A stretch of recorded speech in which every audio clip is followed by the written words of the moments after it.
And there was a point where it was after The Rookie was finished, the script was finished, and Disney had given it a green light to move into production. And I decided, I've got to give this 100% of my effort. I do not want to look back years from now and wonder what would have happened if I had given it 100% of my effort. From the studios of KINK Radio, it's the Portland 50, a podcast series about the people who dreamt, built, and championed the innovation, growth, and uniqueness of Portland.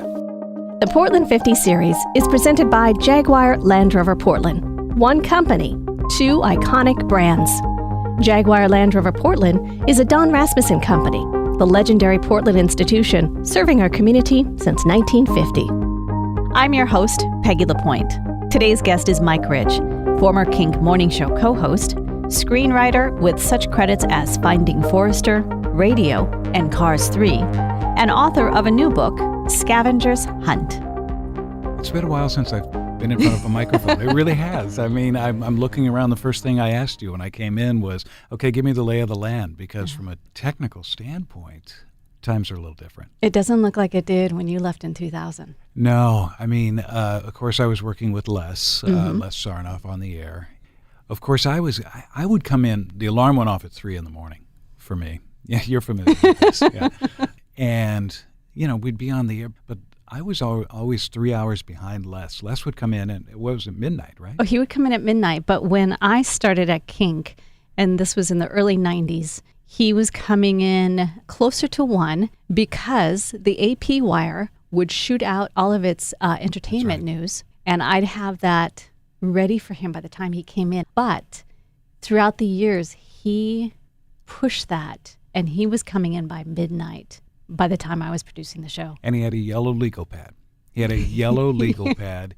he had, this is a tip of the hat to Les's talent and ability, is he would write out so much longhand. Yes. And he would read it. Yes. A lot of it would read it off that, but would sound as if he was just sitting next to you in a coffee shop. Because he had a way of writing in a very conversational tone. He knew his voice. Yeah. He knew what he was doing, and if he were ever to have to type any of this out, it was 2 fingers hunting and pecking, and I'd stand behind him going, "Oh, please just let me type this for you." Yeah. I just miss him dearly. I know you do as well, because it was a treat to work on that show with him. There were 2 people I've worked with in radio. Bill Gallagher was one. Yeah. And Les Sarnoff was the other. And I'm not including you, because that would be embarrassing to butter you up before this interview happened. But those 2 people, I learned so much about radio from them. Yeah. I had lunch with Bill yesterday. Yeah. I see him all the time. And we just, sometimes we go, okay, we don't want to feel like we're from a different era of radio, but we are from a different era of radio. It was a different game back then. Oh, it was. From the early 90s, and this is just my career after college, the early 90s to now, and this is my 3rd time at KINK. Each time I come back and I'm like, okay, what do I do? Got it. There's a new curve. But it's good. Yeah. Those it's were good days, though. So you were here at KINK from 1991 through 2000, and you were the news director. The beginning part of your career at KINK, we did not overlap much. I was working overnights, overnight weekends, which is like the hinterlands. Nobody sees you. They hear about you, but they don't see you. So that's when you started. And then I left, and you and Les were doing the morning show. And by the time I came back to do the morning show, produced it. I was already gone at that point. Because what happened was Finding Forrester, when I wrote Finding Forrester, and I was writing that while I was on the air at KINK, and I was writing it between 1 and 3 in the afternoon. Which is crazy. It was nuts. Yeah. And we had, my wife Grace and I, we had 3 kids at the time who were 14, 12, and 8. So those were when I say that I was writing between 1 and 3, those were sacred. That was a sacred 2 hours. Oh yeah. And that was I submitted Finding Forrester to the Nickel Fellowship competition, which for those who aren't familiar with it was still going on. Is a competition that is sponsored by the the Academy of Motion Picture Arts and Sciences, the gold statue people. And I did that. I entered it in 1998. Okay, and in the fall of 1998 was after I had, and maybe I should back up just a second because, so I entered in this competition. There were 4,600 scripts that were entered, and the only qualification is it's only open to people to writers who've never sold a screenplay, and I qualified for that. and so I entered it in like May, and in July I get the first letter back that congratulations, you're a quarterfinalist, 222 out of 4,600 scripts. Jeez. And I mean, I came in the next day and I told Les, I go, you gotta see this thing. Yeah, I showed him the letter, and he goes, well, we have to talk about this. And both of us were sure that would be a good on-air bit for that particular day, and that was going to be the end of it. And then we did that, and the listeners were, they thought that was great. And then the next month I get one that says I'm a semifinalist, the top 100, and then finalist, and then finally I win one of the fellowships. And so all of those mornings, Les and I got another letter, and it was in the fall of that year when of 98 of 98. Okay. That Sean Connery comes on board as a producer and wants to be in the film, and everything just takes off. Sony Pictures buys the script, and it came out in 2000. It came out in Christmas Day of 2000. And so I came on board for the morning show in 1999, and you were already gone from the morning show. Yeah, but it would have been close. It was really close. Yeah, it was really close. Because I was in, we were in production. Mm-hmm. And I remembered that I would call in. Yes, I remember that. Almost every day from Toronto. We started filming in Toronto. All of the scenes in Forrester's apartment were in Toronto. And I'd talk with Les. And I stayed on the air even after Finding Forrester came out. We set up a microphone at my house so I could stay connected to the station and connected to the audience. Right, and even after Finding Forrester, because we were doing the Friday movie That's trivia. Right. Yes. That's right. Where I'd try and stump you. Stumping That's Les was exactly easy. right. Yes, Yeah. I would play those movie clips and try and stump you. That was my goal. So you've got a business degree from OSU, but you worked in radio basically from the time you graduated from college. Right. And then you decide to write a screenplay. Yeah, it's a path not usually traveled. So, how long had that been on your mind before you finally said, okay, I got to just sit down and write this? Not that long to write a screenplay, but I always liked writing. Short stories, things like that. And that dates back to when I grew up in Enterprise up in the northeastern part of the state. Had a great, terrific English teacher. Her name was Mrs. Forrester, so when I used her name as a tribute to what kind of teacher she was. But yeah, it was only a few years, probably 2 or 3 years before. So I'd guess 95 was when I first decided I wanted to take a swing at writing a script. And I often say that I went to the University of Powell's because there weren't too many resources to learn how to write except to read screenplays. So I read a lot of screenplays. There wasn't the internet. And I wrote 3 really terrible screenplays before I wrote Finding Forrester. So as you're writing Finding Forrester, in your mind, are you thinking about actors for William Forrester or Jamal Wallace? No. I guess I was for Forrester a little bit. And who were you thinking about? I was thinking of Robert Duvall. Okay. And because I when I was writing it, I wrote it strictly from a standpoint of an American author. And Duvall has always been one of my favorites. But when you get a phone call from a producer who says, Sean Connery wants to be William Forrester, and I go, okay, all right, I can sign on that. Yeah, we can go on with this one. We'll just give him a Scottish backstory and we'll call it a day. But I read that Bill Murray was actually considered for the part of William Forrester. I mean, could you imagine? It was, yeah. I mean, it would have been a different film. It would have been a different film, and there were so many. I cannot tell you how I look back on it, and I didn't go to film school. Yeah. I didn't go to film school. So I just, when I came on board and we go out to Toronto and we still had to film, fill a lot of the roles, and all of a sudden F. Murray Abraham's on board, and Anna Paquin comes on board, and I look back on it now and I go, this is not how it. That's not how it usually works. Right. I mean, it's a Hollywood script. It's a Hollywood script. Within That's a right. Hollywood script. Yeah. So the film is done. I remember the film screening here in Portland. That was a lot of fun. It comes out and it's a success. You've got Roger Ebert and Richard Roeper giving it 2 thumbs up. Mm-hmm. Roeper puts it on his top 10 film list for the year, and then in 2009, number 64 in the top 100 films of the decade. That's pretty cool. Yeah. It's so cool. And I look back on that experience, and one of my favorite moments was at the premiere.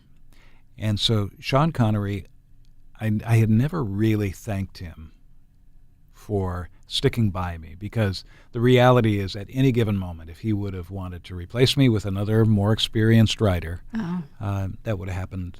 Boom. Right. And I went up to him, and we're at the Ziegfeld Theater in New York, and I thanked him.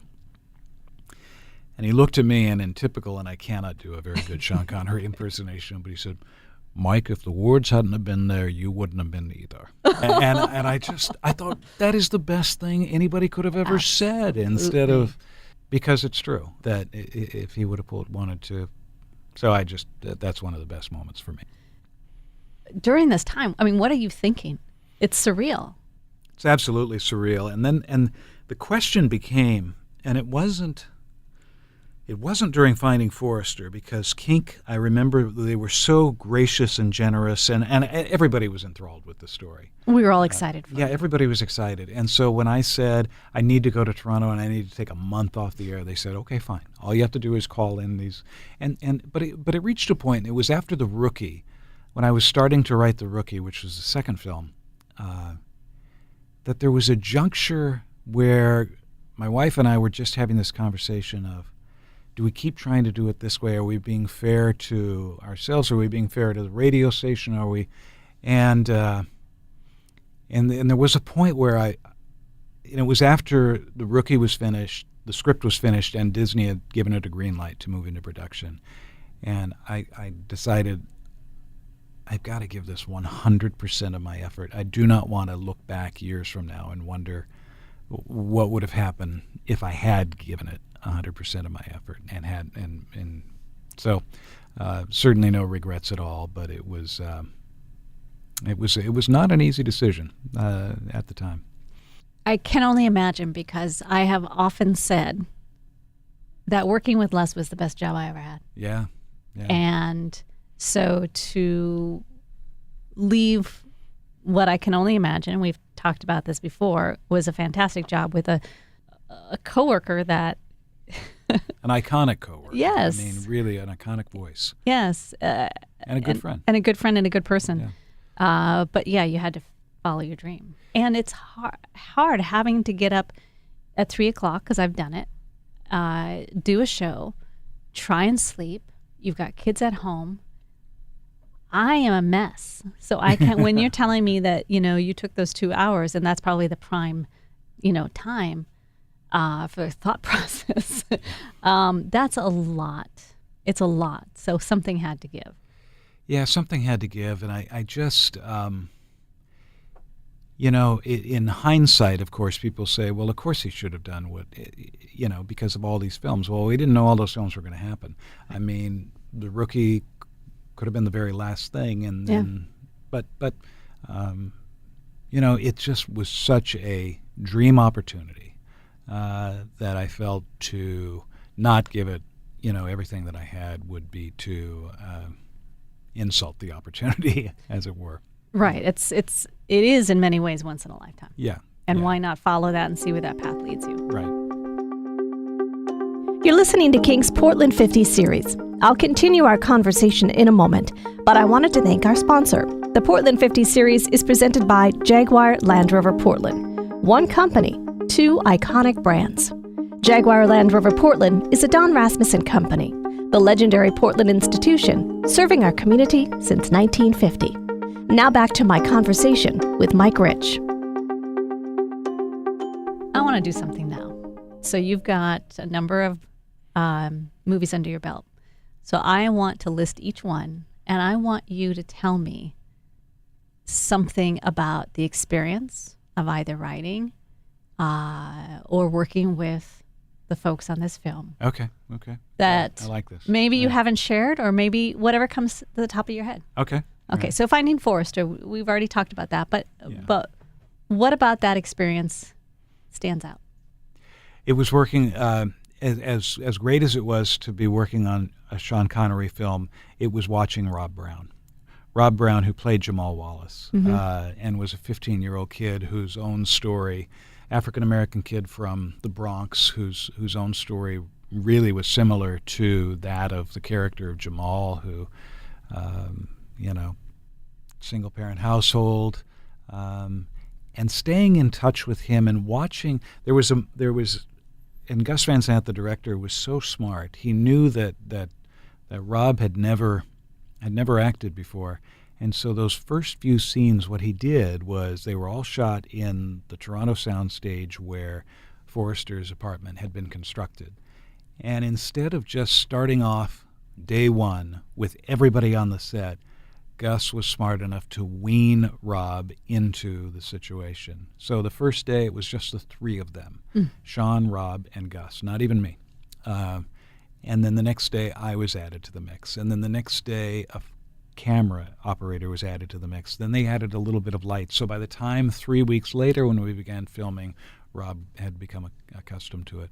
Watching him evolve and step up to the situation was something to see. Do you still keep in touch with them? Yeah. Oh, that's awesome. I sure do. Yeah. All right, so the next one you mentioned already, 2002, The Rookie comes out. It's got Dennis Quaid and Rachel Griffith. Right. I just felt like we were playing with house money on that one, and I'll tell you why. Because we were all, every one of us, John Lee Hancock was the director of the film. He has since gone on to direct The Blind Side and Saving Mr. Banks and is totally in demand. But that was his first time directing. There was this feeling that the Writers Guild was going to go out on strike that year. And we didn't at the end of the game, but what Disney and every other studio was trying to do was to protect the big film they were making at the time and to stockpile product. And we were nobody thought we were going to do anything. Everybody loved the script. They thought it was a nice little story that men would be attracted to. So they just said, okay, here's your budget. Go off to Austin, Texas, and make your film. And it was like high school. And so I just remembered that experience. And then when it came back and we found out that the film was scoring higher with women than it was with men. Dennis Quaid. With Dennis Quaid. Right? I mean, Bingo. Yeah. 2003, Radio, Cuba Gooding Jr., Ed Harris, Deborah Winger, Alfre Woodard. I remember going out to Anderson, South Carolina, which is where it's based on a true story about, this coach, Harold Jones, played by Ed Harris, and a developmentally disadvantaged young African-American man, played by Cuba Gooding. And I spent about 2 or 3 weeks with the real Coach Jones and the real Radio. And I remember this one moment where I had gone out to interview Radio with his brother, and then we were going to go. Coach Jones had given me a map to his house because we were going to have a barbecue afterwards. There were no Navigation devices. There was no navigation. And I remember that I was doing really, really well until I came up to a road closed and really didn't have a detour sign. And all of a sudden, Radio was just pointing directions, pointing this way without a word. He didn't trust me yet, per se.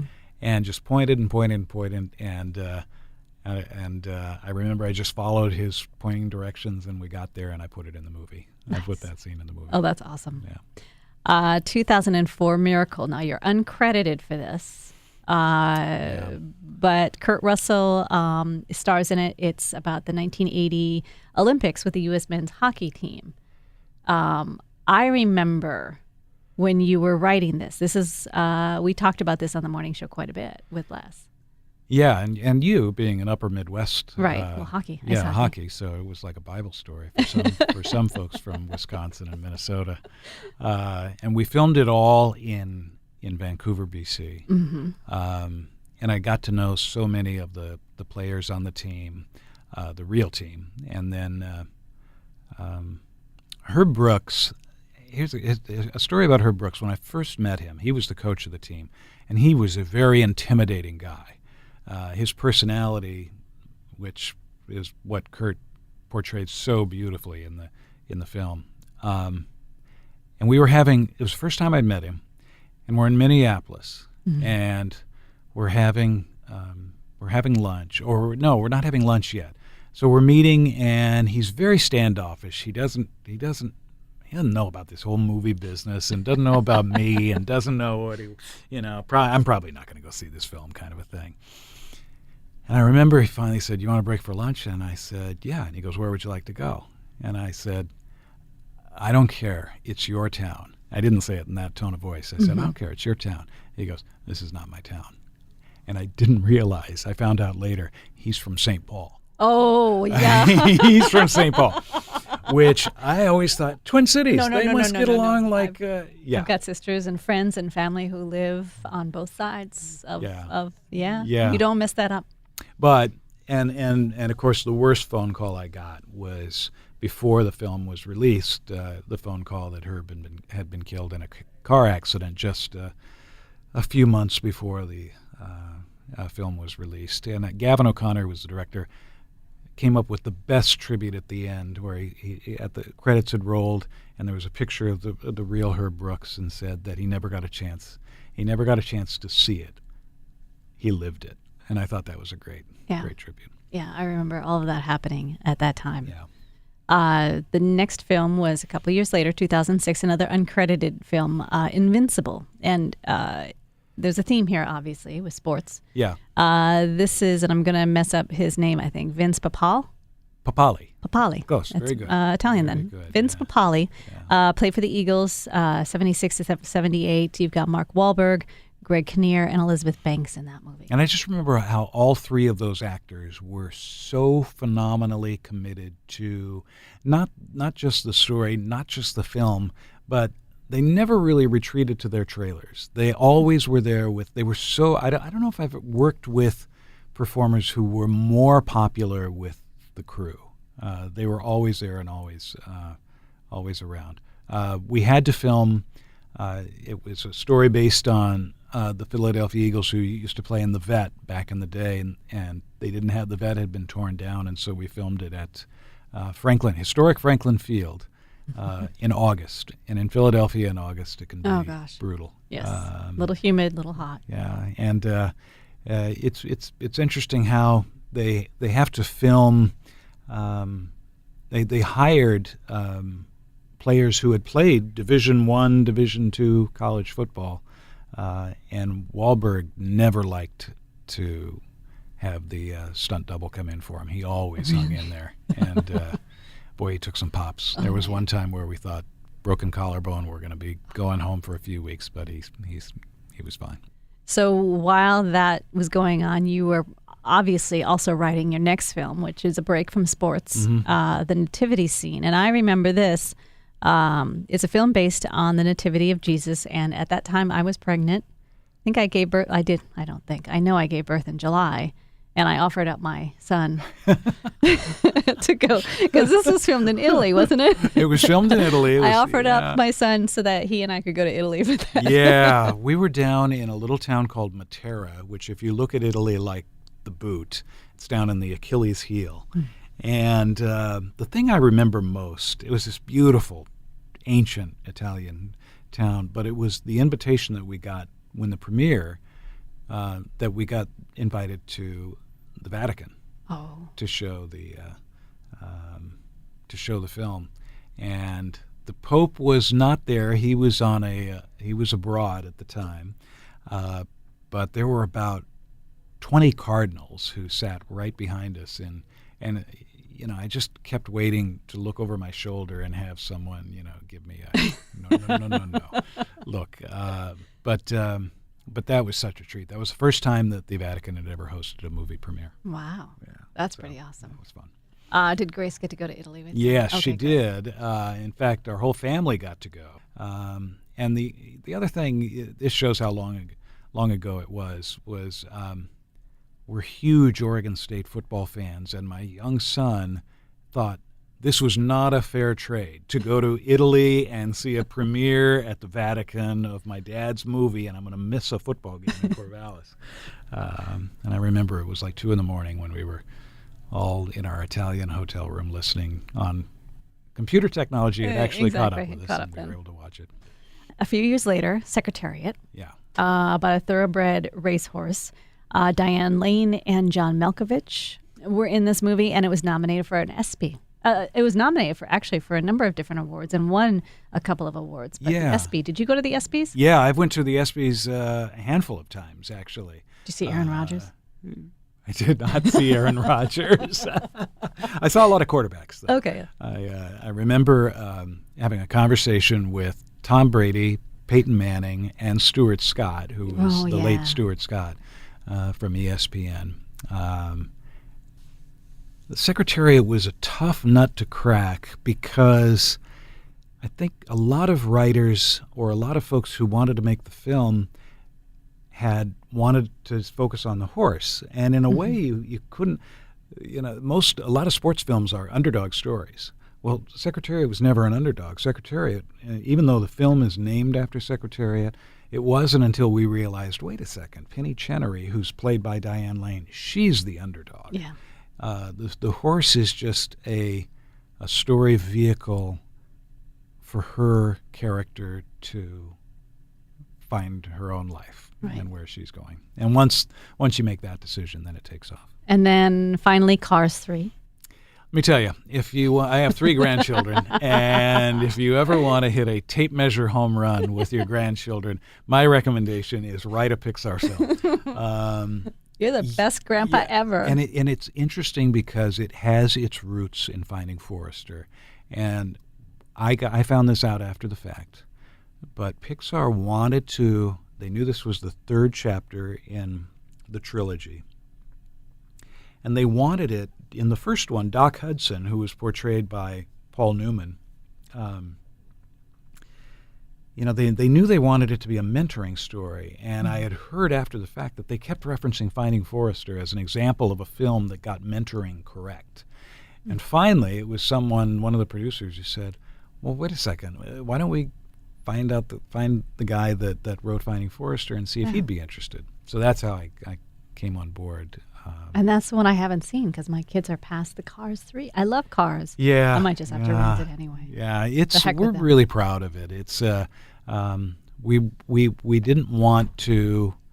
We just wanted to make sure that we ended that trilogy on a good note, and we were particular to a point where we knew that we were going to have to see a lot of Doc Hudson in flashback. And Paul Newman had since passed on. Right. But they had done 22 hours of voice work with him on Cars 1. Are you serious? And so we went back and we listened to all of it and lifted out, wait, that line is applicable. They didn't use it. It's applicable for us. And so when you hear Paul Newman in Cars 3, it's Paul Newman. Oh, that's awesome. Yeah.